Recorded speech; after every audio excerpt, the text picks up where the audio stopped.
दोस्तों से मिलाया, परिवार वालों से मिलाया, यहाँ पर कुछ ऐसे लोग जिनके साथ काम किया, उन सब से माननी मिल चुकी हैं। इन्होंने बॉम्बे आके जिंदगी का एक और बहुत ही अहम डिसीजन लिया। ये डिसीजन नॉर्मली लोग जो होते हैं पहली बार लेते लेते भी बहुत टाइम बिताते हैं, सोचते रहते हैं। दूसरी बार में तो कतरा कतरा के मुकरा मुरा के मतलब 100 लोग चाहिए होते हैं समझाने के लिए। लेकिन न जाने कैसी लड़की हैं कि इन्होंने कुछ जल्दी सोच लिया। यहां तक कि किसी और को आना पड़ा था शादी में इस समय कुछ थोड़ी सी मदद करने के लिए। कौन आए थे, क्या हुआ था? टेक्निकली तुम मुझे पराजी बुलाती हो, लेकिन टेक्निकली मैं तुम्हारा बाप हूँ, क्योंकि मैंने तुम्हारा कन्यादान किया। जी हाँ, सचमुच इनका कन्यादान करने के लिए उस समय पर जब इन्होंने ये डिसीजन लिया तब परमित थे, राइट? पर कन्यादान हुआ तो इसका मतलब कुछ और भी तो हुआ होगा ना भाई। शादी हुई, किससे हुई, कौन इंसान है? आइए हुजूर, बहुत देर से इंतजार कराया आपको, आइए यहाँ पे।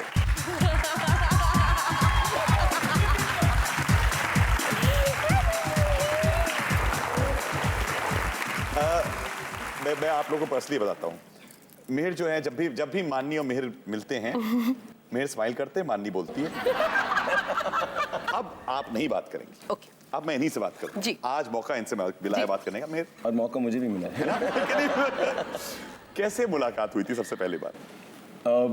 हमारी पहली मुलाकात हुई थी, एक्चुअली मुलाकात भी नहीं थी, कैंसर एसोसिएशन हॉस्पिटल में।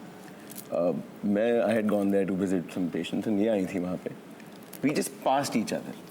और वो कहते हैं ना, वो पासिंग में शायद कुछ स्पार्क्स फ्लाई हो गए होंगे, बट उन स्पार्क्स को अंगारे बनने में 2 साल लग गए।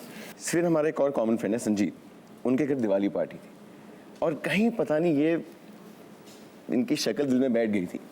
तो मैंने संजीव को ऐसे बोला, मैंने कहा एक दिन संजीव वो तेरी एक फ्रेंड है साथिया में माननी, तो is like what do you want? ऐसे नहीं यार, I just want to meet her. नहीं तू सोच, तू ऐसी वैसी लड़की नहीं है, वो ऐसी वैसी हरकत मत करना। मैंने कहा मैं ऐसा वैसा लड़का भी नहीं हूँ यार। तो मैंने कहा अच्छा भुला लेना, बाकी बाद में देखेंगे। तो मैंने कहा उसका बॉयफ्रेंड, तो उसकी नॉलेज में उसने कहा नहीं है कोई बॉयफ्रेंड। मैंने कहा इवन बेटर। तो ये जब आई 2 बजे के करीब संजीत बेदी की दिवाली पार्टी में अपने बॉयफ्रेंड के साथ आई, इनने अपने बॉयफ्रेंड के साथ एंटर मारी। तो मैंने कहा ओ माय गॉड, ये तो मतलब पास आउट लट गया, अब तो it's call can't do anything. अब दिवाली पार्टी थी, दोस्त लोग थे, we all had lots to drink. I don't know from where I gathered guts and I went up to Manni and the first line I ever spoke to her was lose your boyfriend. Lose your boyfriend? Lose your boyfriend. And as TK, she said, why should I? He could be the father of my children. And उसका जवाब में मैंने बोला, and what makes you think I can't be? Boss, नेहले पे दहला। और I think बस that's it.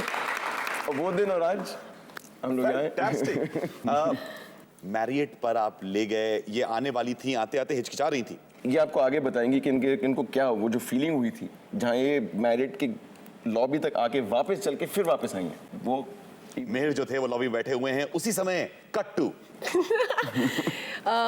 इन्होंने जैसे कहा कि आस्क्ड हिम आउट। मैंने ये कभी नहीं किया है, it's very weird for me to do it, specially in Bombay. So जब मैंने कहा कि I was stepping out, I was wondering if, और मुझे लगा मैं क्या कर रही हूँ, मैं इस इंसान को जानती तक नहीं हूँ। एंड आई एम एनीवेज, सो ये सब कुछ हुआ, मैरिट तक मैं पहुँची और मैं अपने ड्राइवर से कहा घर की तरफ गाड़ी मोड़ लो। घर की तरफ गाड़ी मुड़ने लगी एंड आई जस्ट सेड रुको। ही सेड क्या हुआ? आई सेड मुझे छोड़ दो पर। आई डोंट नो क्या था, it was this, it was that, मुझे नहीं पता क्या था। और उसके बाद वी मेट, हम लोग वी स्पेंड दैट इवनिंग, काफ़ी दोस्त लोग थे, तो उधर तो कुछ खास ज़्यादा बातचीत हो नहीं पाई, पर आई न्यू कि यहाँ पे मतलब घंटी बज चुकी है।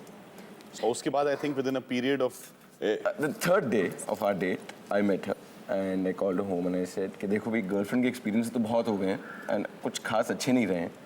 फियांसे में मैं बिलीव नहीं करता कि भैया 6 महीने में अगर नहीं मन गया तो फिर रिंग वापस देनी पड़ेगी, वो सब नहीं होता मुझसे। बीवी चाहिए, that is one thing is, so will you marry me? And third day I propose to her and she took a day and she said yes, and उसके 10 दिन बाद हमने शादी करी। तो in all 14 days. 14 days, you know, to such a big decision in life. कहीं पर एक डाउट था, were you know, because I mean, it was something which taking such a big decision, you have Yanur with you. क्या सोचा? सबसे पहले दिमाग में ये बात थी कि अपनी ज़िंदगी तो जिस तरह से गुजार लूँगी, लेकिन एक रिस्पॉन्सिबिलिटी जो इनकी तरफ है, कहीं ऐसा ना हो कि अपनी खुशी के लिए मैं किसी और की खुशी को बर्बाद कर रही हूँ यहाँ पे। तो मैंने बहुत सच्चाई से उनसे कहा कि मेरी एक बेटी है और काफ़ी मतलब 2 साल की नहीं है, she is about 4.5-5 years old। तो मैं शादीशुदा हूँ और ऐसी मेरी सिचुएशन है, तो मुझे सिर्फ एक पति नहीं चाहिए, लेकिन मैं आपको कभी फोर्स नहीं करूँगी बाप बनने के लिए। मगर ये मेरा इट्स अ पैकेज डील, मैं ऐसी ही हूँ और मैं अपने बच्चे को छोड़कर तो कभी नहीं आऊँगी। मैं अपनी ज़िंदगी यहीं पर जिसे कहते हैं अल्प विराम ले लूँगी, लेकिन मैं अपने बच्चे को अबैंडन नहीं करूँगी कभी भी। एंड आई थिंक उनका रिस्पॉन्स जो था that kind of encourage me. डर बहुत लगा बिकॉज जब इंसान, जैसे तुमने कहा कि एक बार जब जल जाता है तो अगली बार आग से थोड़ी सी ये होती है। पता नहीं क्यों रोशन, अजीब सी बात है कि something with in me told me this is it, go for it. मुझसे लोगों ने कहा तुम पागल, तुम्हारे साथ इतनी बड़ी चीज़ हो चुकी हो, तुम्हें डर नहीं लगता है कि व्हाट आर द गारंटीज कि दिस विल वर्क आउट, और क्या गारंटी है कि वो हमेशा ही लव यू और he love your child. Yes, but then मैं एक चीज़ में विश्वास करती हूँ और वो है कर्मा। और मुझे ये सिखाया गया कि आप अपना कर्म अच्छा रखिए, उसके ऊपर छोड़ दीजिए, उसका जो प्लान ऑफ एक्शन होगा, जो होगा वो अच्छा होगा, मुश्किल होगा लेकिन अल्टीमेटली अच्छा।